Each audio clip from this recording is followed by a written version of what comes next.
তো ভিউয়ার্স, আজকে 16 তারিখ বরিশাল থেকে মাত্র 100 টাকা ডেক ভাড়া নিয়ে ঢাকার উদ্দেশ্যে যাত্রী সেবা দিচ্ছে পারাবাত 18। আজকে বরিশাল থেকে দ্বিতীয় ট্রিপে রাত্র 9টা বেজে 10 মিনিটে ঘাট ছেড়ে দিল।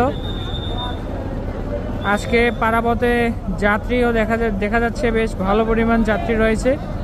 তো ভরপুর যাত্রী নিয়ে 9টা বেজে 10 মিনিটে বরিশাল থেকে আজকে 9টা বেজে 10 মিনিটে দ্বিতীয় ট্রিপে ঘাট ছেড়ে দিল আজকের পারাবাত 18 লঞ্চ। আর একটু আগেই ছেড়েছে সার্ভিস মাস্টার মানামি প্রথম ট্রিপে, আর এই মুহূর্তে বরিশাল থেকে দ্বিতীয় ট্রিপে ছেড়ে যাচ্ছে পারাবাত 18।